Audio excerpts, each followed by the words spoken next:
And in the beginning,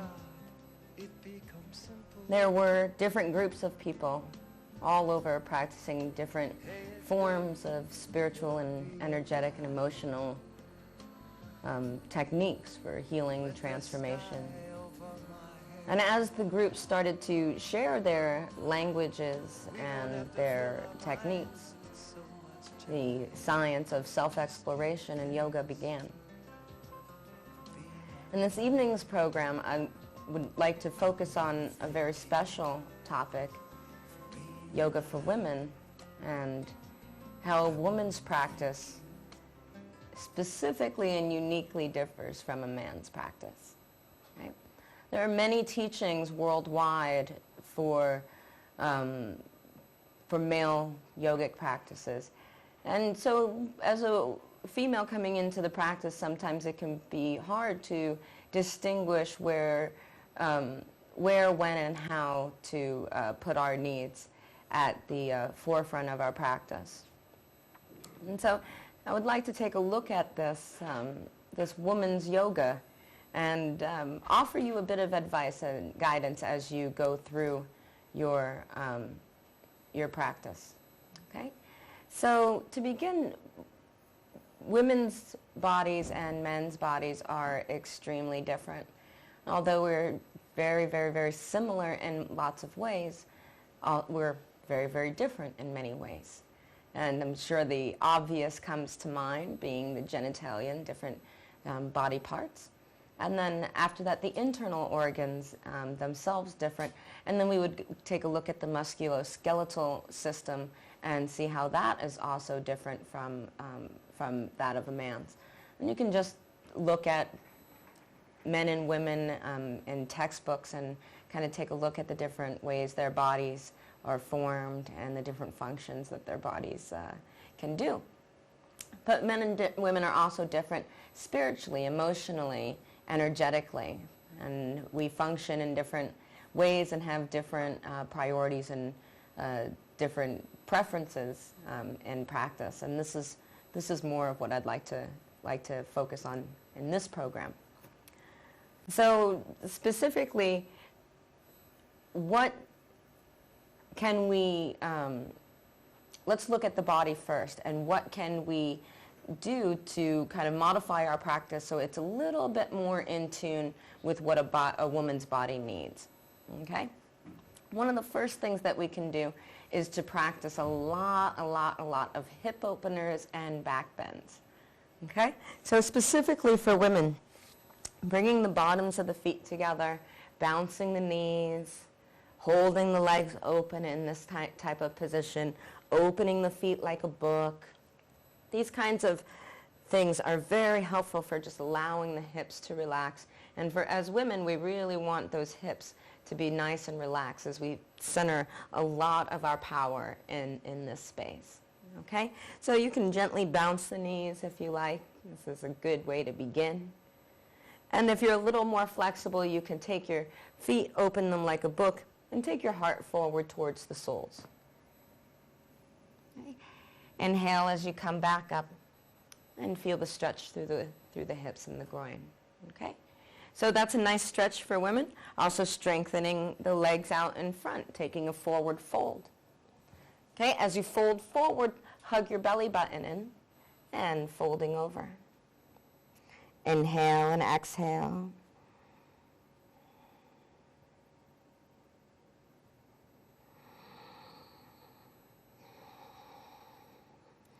And then bring yourself back up to seated. Okay?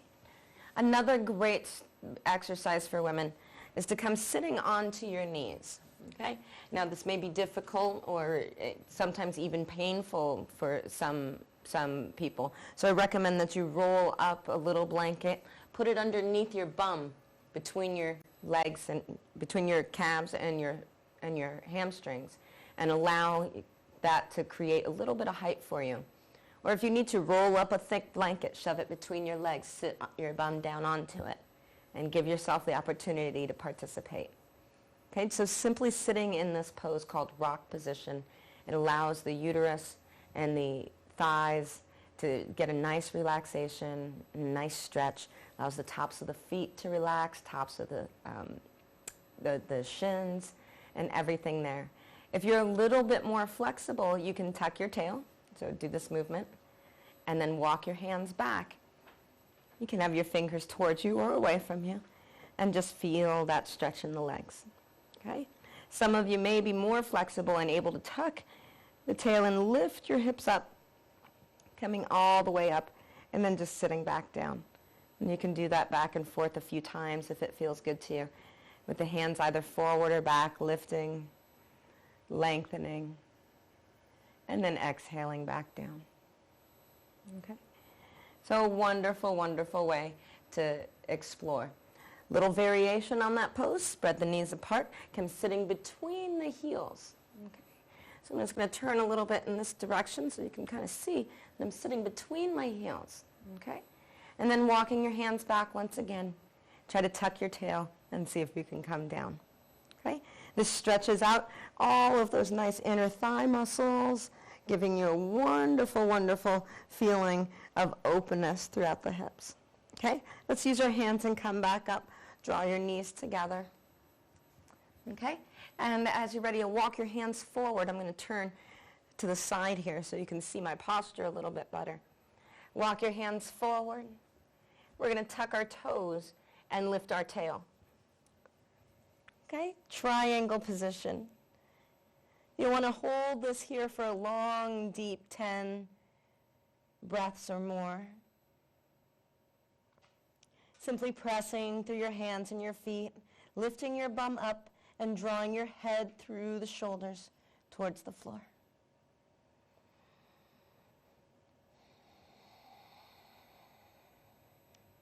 And then bringing yourself back down to the knees, sitting the hips onto the heels and relaxing.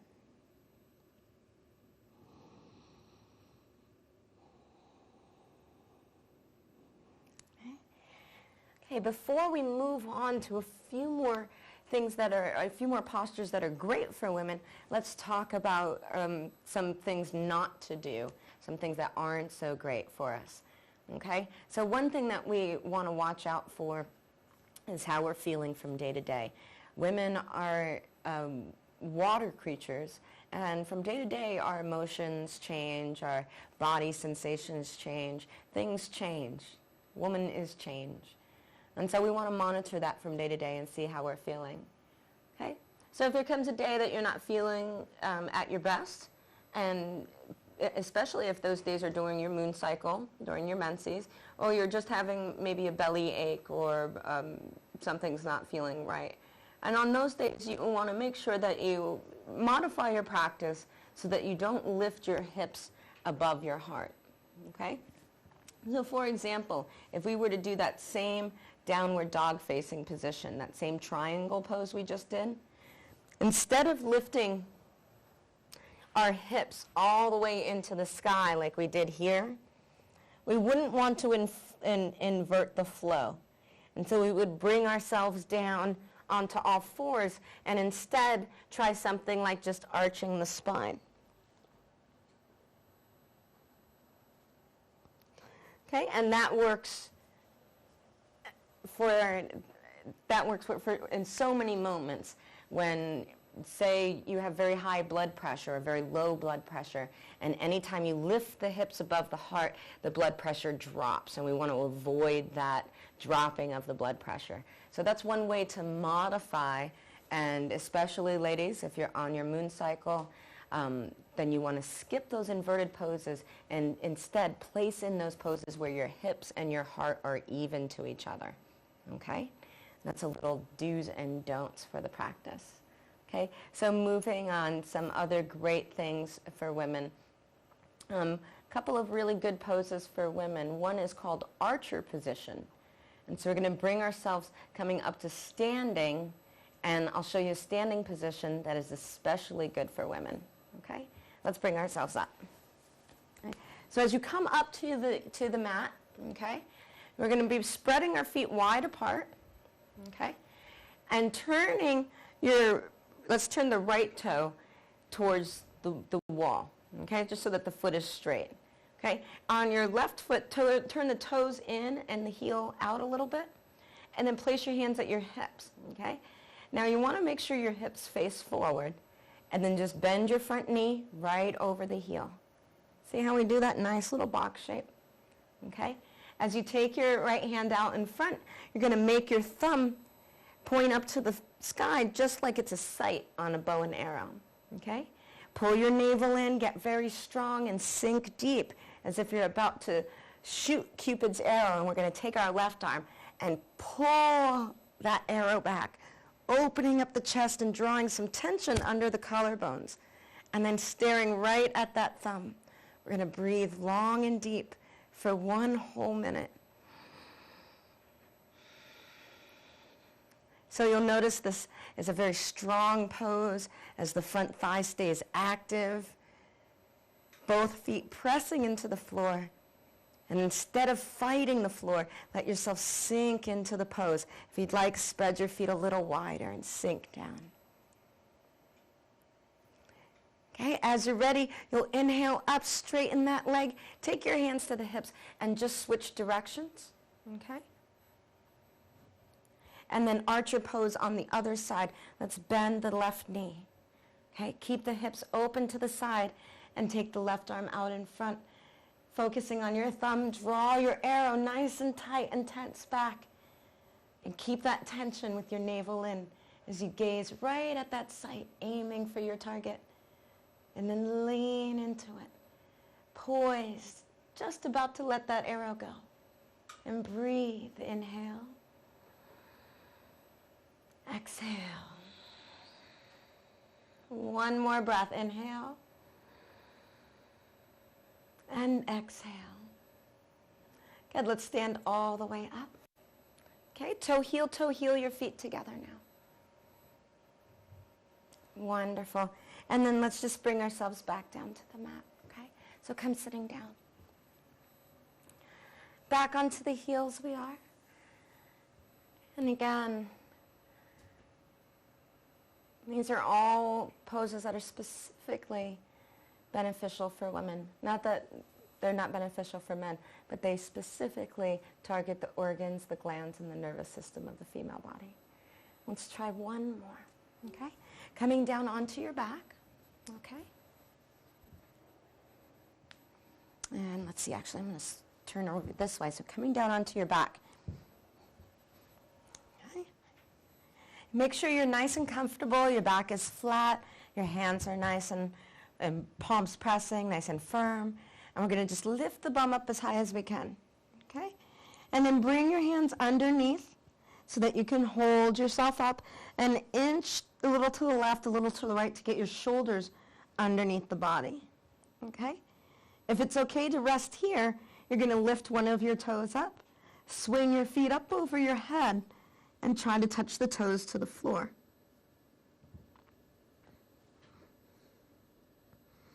Okay, as you touch the toes to the floor, tuck your toes underneath and push.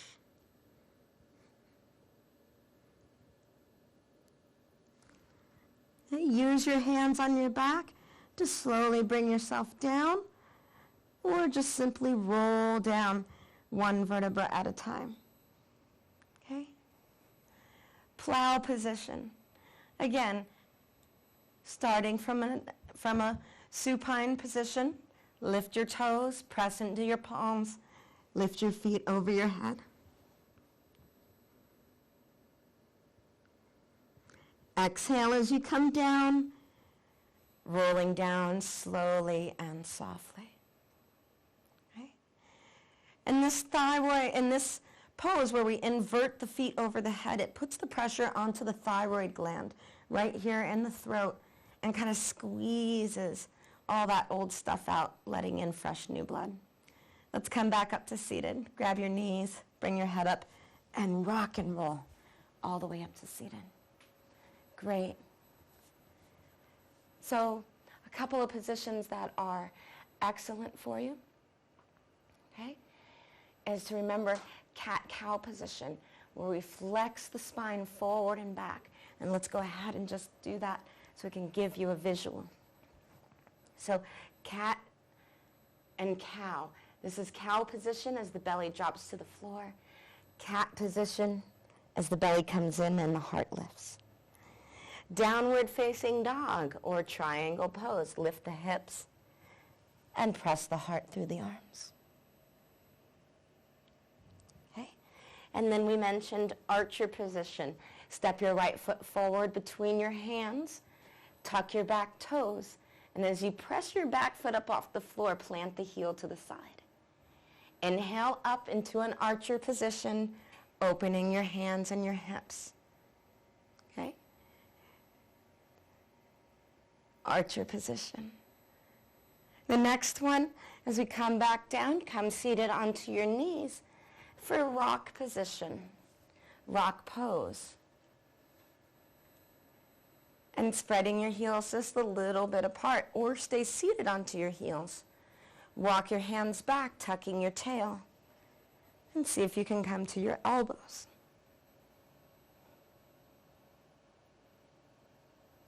Inhaling up, exhaling forward. Child's pose is a wonderful resting posture.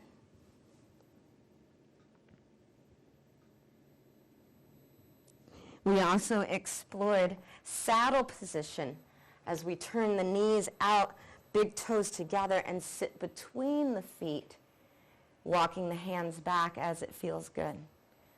Okay? From there, let us revisit, once again, butterfly position.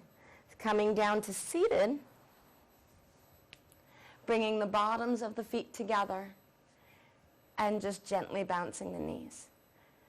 Okay? And then finally, stretching the legs out in front for a forward fold. Inhale, lengthen yourself, and exhale as you lead with the heart, coming forward into our forward fold position.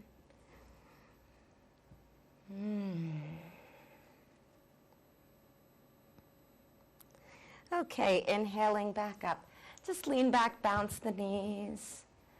Okay, and allow that water in your body to kind of float around, give you a little self-massage. Okay, so I hope you enjoyed those few little tips on yogic postures for women.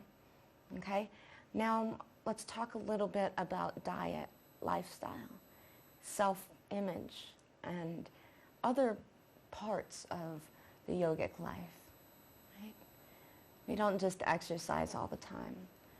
Sometimes we're meditating, sometimes we're eating, sometimes we're just being. And there's a way to bring a yogic awareness to all these places, beginning with your diet. For women, it's so important to regulate our diet. As we fluctuate through the day, our needs change, our attitudes, our altitudes, our body's constitution changes throughout the day, throughout the week, throughout the month. And it's necessary to supplement our being and our body with the abundance of life's resources.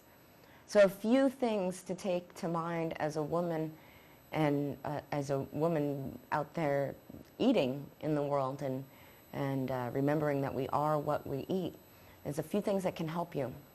Almonds. Almonds, almonds, almonds, almonds, almonds.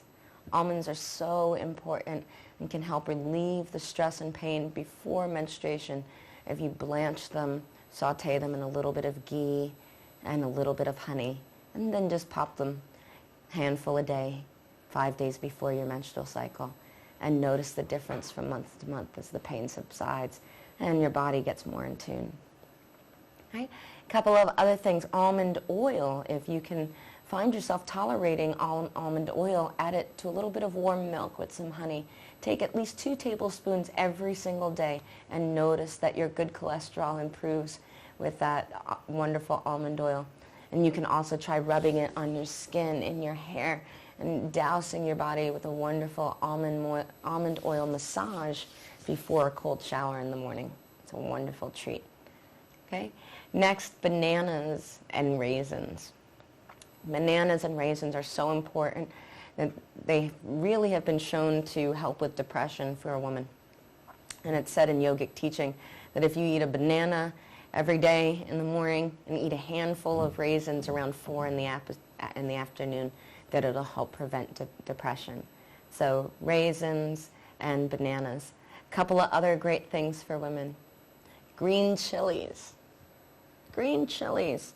Yogi Bhajan once said that a woman can live without a man, but not without green chilies. So green chilies, very important. Try some Anaheims. They're a wonderful, wonderful addition to your diet. And a couple of other things I want to mention: turmeric, rice bran syrup, eggplant, and yogi tea. Okay? So starting with turmeric. Turmeric is a bright orange or yellow root that looks very, very similar to ginger. And you can grate it up fresh and use it in the same way that you use ginger. Or you can find it into the little dried bottles and use it that way by mixing it with some boiling water and making a little bit of a paste. Add a little bit of that to some almond oil, milk, and honey, and you have a delicious drink we call golden milk. Turmeric lubricates the joints and heals cellular damage. It's one of the oldest and most revered herbs in all of India, and it's phenomenal for the female system. So give it a try. Okay, let's talk about eggplant next. Eggplant is a completely feminine vegetable. You can even look at it, it even looks like a woman. Nice big round hourglass shape of the eggplant, deep purple color with lots of antioxidants inside of it. Eggplant is also considered an aphrodisiac for women and should be taken regularly to keep stimulating our wonderful, beautiful auras and cleansing our internal organs. Okay? Rice bran syrup. If you've never used rice bran syrup before, wonderful for balancing calcium and magnesium in the body. Very natural way. You can monitor that and supplement that into your diet, and maybe finding a way to eliminate some of those supplements by taking raw rice bran syrup. Okay? And last but not least, the cure of all cures as far as I'm concerned, yogi tea. Yogi tea is a very special blend of spices and can only be made at home. You can find the brand of yogi tea at your local grocery store, health food store. But the original yogi tea is made from a combination of black pepper, cloves, cardamom pods, ginger, and black tea. And a few cinnamon sticks are added into the bunch. So you boil all of that except for the tea. Boil those black peppercorns, cardamom, cinnamon, clove, and ginger. Boil them all together in a big pot of water for about maybe half an hour to an hour, and you can make that tea as rich as you like, varying the spices. And then you'll add a pinch of black tea and some milk and bring that to a soft boil. Be sure that it doesn't boil over. You know how that sticky milk can be. And then add some honey to taste just at the end. Makes a wonderful, wonderful healing drink called yogi tea, which cleanses the nervous system, or cleanses the body and the bloodstream, restores the nervous system, and if you take it on a daily basis, can really help to repair some of that nervous damage that comes from the stress of life. So I hope that you've enjoyed this. Noticing how women are different from men, need different care, and a uniqueness, a slight uniqueness to their practice to encourage them to take care of themselves emotionally, spiritually, mentally, and of course physically.